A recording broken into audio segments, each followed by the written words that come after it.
Can you believe Pat Bev is actually done with the NBA? We're still trying to wrap our heads around it. The guy was a straight-up defensive genius, always shutting down the opposing team's best players like it was nothing. So, what's really going on here? Did he land some insane deal overseas, or is there more to the story?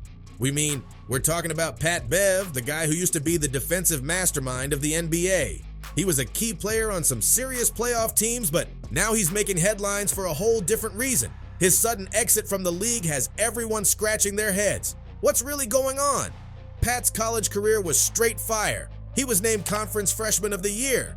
But then, things took a drastic turn when Arkansas suspended him for a whole season due to academic dishonesty. Instead of riding the bench, Pat took his talents to Europe, playing in Ukraine, Greece, and Russia. And oh man, he faced some crazy challenges. Choking on tear gas, dodging firecrackers, and even getting hit with a coin by a fan. He played with blood streaming down his face, like a total boss. No wonder when the NBA finally came calling, he grasped the opportunity tightly. His determination led to an impressive 12-year NBA career, playing for 7 teams and earning over $80 million. But here's the irony. The same fierce competitiveness that drove his success ultimately led to his downfall and ban from the league. He says he's leaving the NBA on his own terms to chase a historic deal in Europe. Sounds great, right? But something's not quite right. When you dig deeper, things don't add up. It seems like the NBA might have given him the boot. His story is crazy though. He reunites with Coach Doc Rivers, becomes a playoff starter. That's huge. You'd think he'd be getting flooded with NBA offers, but instead, he's tweeting about choosing between a vet minimum deal and a supposedly historic European contract. The vet minimum isn't bad, $3.3 million per year. But the European deal? A total bust. An Israeli reporter spilled the tea. It's a 2-year, $4 million contract, working out to just $2 million per year. Pat playing overseas isn't that shocking, considering he's done it before. His past is fascinating. Remember, he was a high school phenom, ranked right behind Derrick Rose, and even had a documentary made about him. He was expected to be a lottery pick, but things didn't quite pan out. He got tons of scholarship offers, but chose Arkansas because they promised him a starting spot.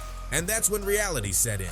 Bev wasn't the flashy scorer everyone thought he'd be, but more of a hard-working, defense-first guy who could still put up points. Pat Bev's career has taken a seriously wild turn. Remember when he was one of the top perimeter defenders in the league? A total asset.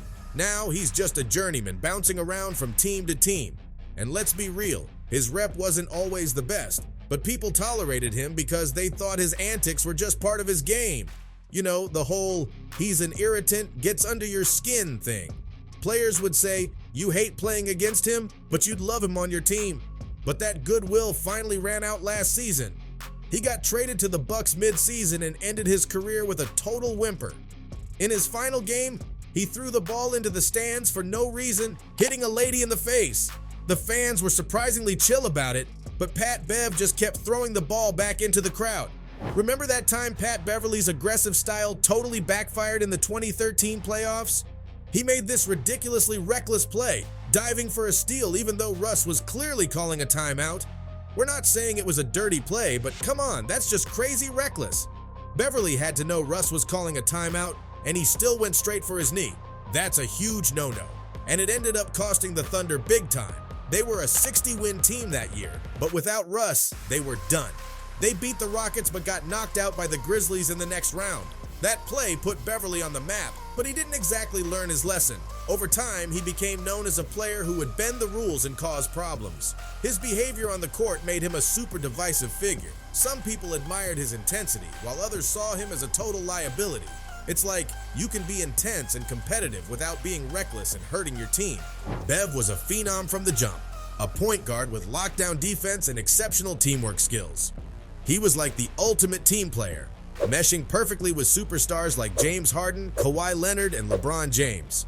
But in his rookie year, Pat's intensity boiled over in a major way. During a playoff game, he made a super questionable play, diving at Russell Westbrook's legs and causing a meniscus injury. Aggression is one thing, but dirty play is a whole different story. And when asked about it, Pat doubled down, saying, "No apology necessary." Bev's playoff showdown with Chris Paul and the Suns was a flashpoint for his notorious temper. A harmless glance from CP triggered a heated shove from Bev. Totally uncalled for. But that wasn't the only incident. Bev had previously tried to take out CP's legs. Luckily, CP escaped unscathed, but Bev's intentions were unmistakable. Instead of owning up to it, Bev mocked CP for flopping. On JJ Redick's podcast, Bev revealed a long-standing grudge against CP, dating back to their college days at a LeBron James camp. Yet, still no apology. It's a troubling pattern. Bev's ultra-competitiveness regularly crosses into dangerous territory, with no accountability in sight. Pat behavior on and off the court has been raising eyebrows for a while now. He's always been outspoken, but sometimes that crosses into controversial territory. And it's not just his play that's got people talking. His interactions with the media and fans have been pretty cringeworthy too. Like that time he threw a ball at a fan twice during a playoff loss, and then refused to talk to ESPN's Melinda Adams because she doesn't subscribe to his podcast. He even got physical with her mic and shut her down. And even after cooling off, he still can't seem to chill. Teams have had enough of his drama and have basically said, "No more, Pat. Your skills aren't worth the headache." It's a bummer that Pat Beverley's career has come to this. Instead of being a beloved vet like Nick Young, Lance Stevenson, or even John Wall, he's choosing to play overseas just to earn a paycheck. To be fair, because we know Bev would want us to include this, he gave another reason for leaving the NBA. He said he wasn't happy with his role. At this point, he was coming off the bench in most cases, barely touching the ball, standing in the corner. Now, he gets to be the number 1 or 2 overseas. Last time he did that, he literally won MVP of the league. But still, it's a shame that his NBA career had to end like this, with a whimper, not a bang. Thanks for sticking with us through this wild ride of Pat Bev's story. If you enjoyed the video, don't forget to give it a thumbs up, drop a comment below with your thoughts, and hit that subscribe button for more deep dives into the NBA and beyond. Make sure to ring the bell so you don't miss any of our future uploads. See you next time.